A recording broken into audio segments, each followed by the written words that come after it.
Welcome to Jamie's Vinyl Hideaway.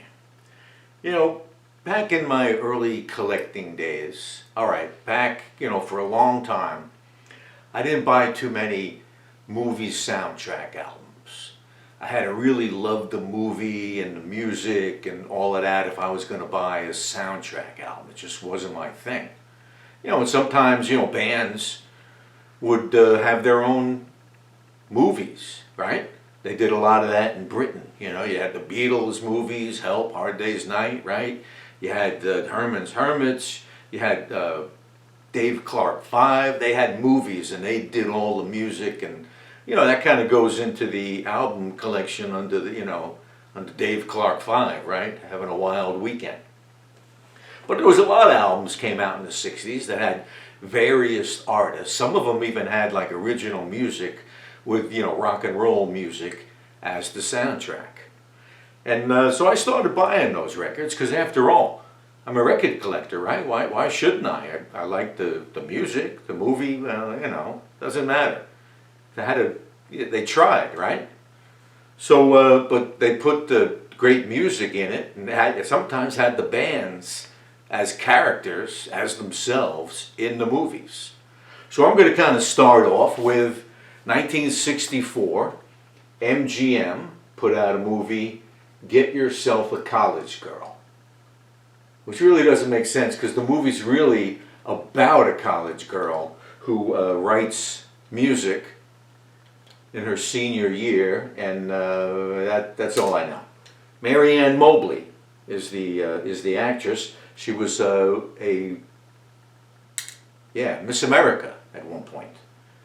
Anyway, I think it was also called The Swinging Set. And Dave Clark 5, The Animals, Stan Getz with Astrid Gilberto doing the man from, the girl from Empanada. Empamada? You know what I mean. Anyhow, Jimmy Smith Trio, a little jazz in there, that's cool. It's got 2 songs by the Standells. It's 1964. Probably because before they had a recording contract, 2 years before Dirty Water. Anyway, it's got some good songs on it. Not the the hit songs. They got the Animals doing Round and Round. A couple very ballads by Dave Clark 5. Anyway, you can't beat it. On MGM Records. Oh, there's a little MGM sleeve. That's the back of it. Freddie Bell, Roberta Lynn and the Bell Boys. That's one of the other bands. Sometimes they throw in these bands you never heard of. But back in 1965, these bands meant something. Like back in 1966, Dave Allen and the Arrows. Dave Allen and the Arrows, kind of like a surf instrumental group, and they did a lot of soundtracks. And this album, The Wild Angels. Peter Fonda, Nancy Sinatra, music composer Mike Curb, later to form Curb Records. This is on Tower Records. It's in pretty bad shape, unfortunately. I got to get a good one. But, and also stars members of the Hells Angels from the Venice, California chapter. And I remember seeing this movie. I'm not sure what it's about. I kind of forgot. I don't think it was about much. But some, biker dudes kind of driving around and, getting into shit, That's cool, right? Let's watch that. Good music mixed in. Pretty cool. This is one of those, this was produced by Samuel Z. Arkov and James H. Nicholson of American International Pictures. And they did a lot of really great movies, a lot of teenage exploitation movies and a lot of horror films with Vincent Price. You know what I mean? And Roger Corman directed many of these films as he did this film, The Wild Angels, 1966. Things are getting darker here. Not really. Over in England, they had Here We Go Round the Mulberry Bush. It featured the Spencer Davis Group and Traffic. Oh wow, look, it says games Jamie plays. So I guess Jamie is the name of the lead character. And this is like a sexploitation, I would call it, where Jamie is trying to score, to put it bluntly, with all these women. And I think that's the premise of the whole movie. I haven't seen this movie. But I read that in the end, he finally gets the girl he wants, but then he doesn't feel right about it. He feels rather cheap, I would imagine. Anyway, great songs by the Spencer Davis Group, and a couple songs by Traffic, and not necessarily the songs you would expect. They don't it's not a lot of it's not like hit songs that appeared on other albums, which makes it better for the collector of those particular groups, right? Here we go around the Mulberry Bush on United Artists Records. Let's see what that looks like. Oh, it's a black label. United Artists. Here we go around the Mulberry Bush. Oh, next record, also 1968, Candy. Now this is sexploitation at its max. If they tried to make a movie like this today, it would be, ridiculed for so many different things. This movie, I believe, I watched this movie, I was able to find it, and I can't really remember a plot other than this teenage girl leaves home and hooks up with all these men. With all these men. Not always in her own decisions. In other words, she's abused as she goes from man to man. Marlon Brando, Richard Burton, James Coburn, John Huston, Walter Matthau, and Ringo Starr, to name just a few. These are all the men that she runs into in this 1968 movie, Candy. Oh yeah, right, and Dave Grusin does the soundtrack music, but the rock and roll part of it is the Byrds and Steppenwolf appear on this album. The Byrds doing Child of the Universe, and Steppenwolf doing Magic Carpet Ride. So they put that big hit on this record, Candy, on MGM Records. No, ABC Records. I guess it was an ABC movie? I don't know. But we can look at that later, under our own time. ABC Records, 1968, Candy. Still in 1968, there was this documentary called Revolution about a girl wandering around Haight-Ashbury for a couple weeks. And they kind of live with this girl, and they follow her around Haight-Ashbury doing what so-called hippie people would do in Haight-Ashbury during the Summer of Love in 1967. And this is all original, or I should say all songs by bands that were not known at the time. Mother Earth, they might have been the only one to have a record contract at the time, and Quicksilver Messenger Service and the Steve Miller Band, just prior to them recording for Capitol Records. This is also on United Artists. It's a nice little pink and orange United Artists label. I thought this was a pretty cool soundtrack. Got some good songs on it. Very unique, very nice artwork. I may have seen the documentary on TV at some point. I believe that, they show it from now or from time to time. Revolution, documentary soundtrack.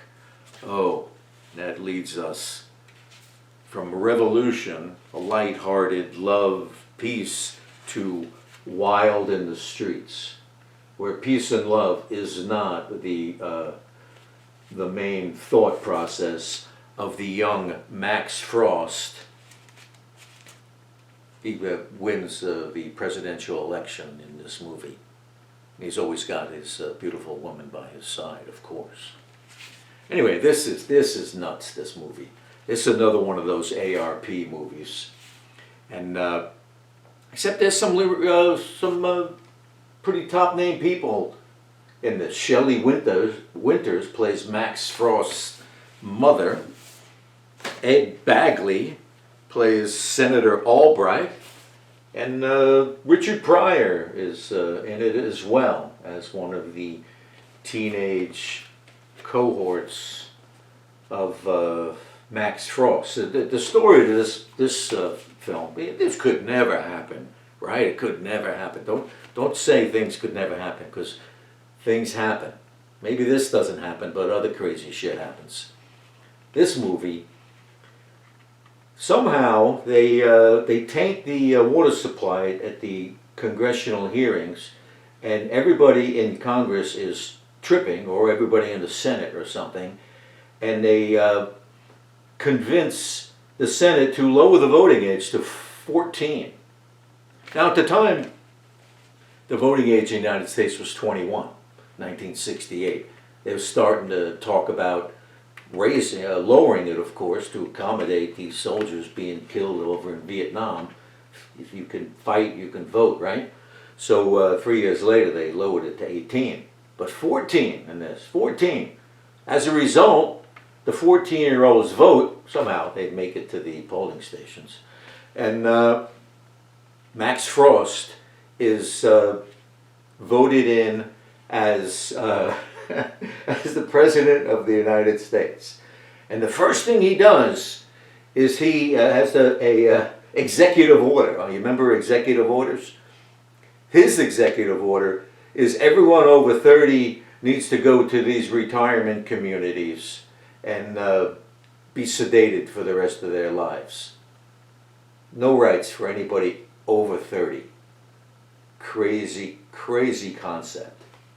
They decided, let's get an original songs. They got songs that go with all of these scenarios, and the songs are written by Barry Mann and Cynthia Weil, the great songwriting team of Barry Mann and Cynthia Weil. Les Baxter does the other musical score. But the greatest thing about this record is the song "The Shape of Things to Come." It was a minor hit, and it's done by Max Frost. Max Frost and what was his people? The 13th Power. That was his little entourage. It was such a great song that Slade did it a few years later, and they do a bang-up version of it. Just, you know how great Slade is, it was. So, Shape of Things to Come. Not Shapes of Things, but Shapes of Things to Come. Really great song by the Mann and Wild songwriting team. Wild in the Streets. On Tower Records. Same label as the biker film. Tower Records. Tower did a lot of the things that they didn't want to have on regular labels. I think it was a subsidy of Capitol. Short-lived subsidy of Capitol. So where does that leave us? 1968? Well, where are we going from here? Well, where else are we going to go? 1969, Easy Rider. This is like where a movie soundtrack composed entirely of songs, independent songs. In this case, Steppenwolf, the Byrds, Holy Mogul Rounders, Roger McGuinn, the Fraternity of Man doing Don't Bogart Me. You remember that one, right? Oh, and of course, Jimi Hendrix of 6 Was 9. The Pusher and Born to Be Wild by Steppenwolf, that came out about a year earlier on their debut album. But I think it kind of, reignited the song and, of course, made other people aware of it. It was on Dunhill Records, same label that Steppenwolf recorded under their most of their career. Easy Rider, starring Jack Nicholson, James Hopper, and Peter Fonda. Oh, look, Tony Basil was in this too. Look at that. Or is it Basil? What is this? Oh, Canadian pressing. Canadians did it, but they did it under Reprise Records, a 3-tone Reprise record, which by 1969 I think the US had already gone from the 3-tone reprise to the 2-tone reprise. But anyway, unfortunately, neither one of them has the band singing the weight. The weight is done by the band Smith because I guess Capitol, I believe it was, wouldn't give them the rights to the song to put on the soundtrack albums. Big mistake. But hey, Smith didn't mind, right? That's it. That's the end. I'm sure there's many more. I'd like to try to find some more. Not every movie had a soundtrack, but American International Pictures had some really cool movies. Not all rock and roll. I'd love to get some soundtracks of some of those Vincent Price movies. But yeah, that's it. Later on, of course, you know, the industry starts incorporating songs as the soundtracks instead of just a song here and there. You know, big movie being like The Big Chill, right? You know. Oh yeah, by the way, we could save some money by just, you know, grabbing a whole bunch of songs and making that our soundtrack. Doesn't always work. I don't always want to hear that, right?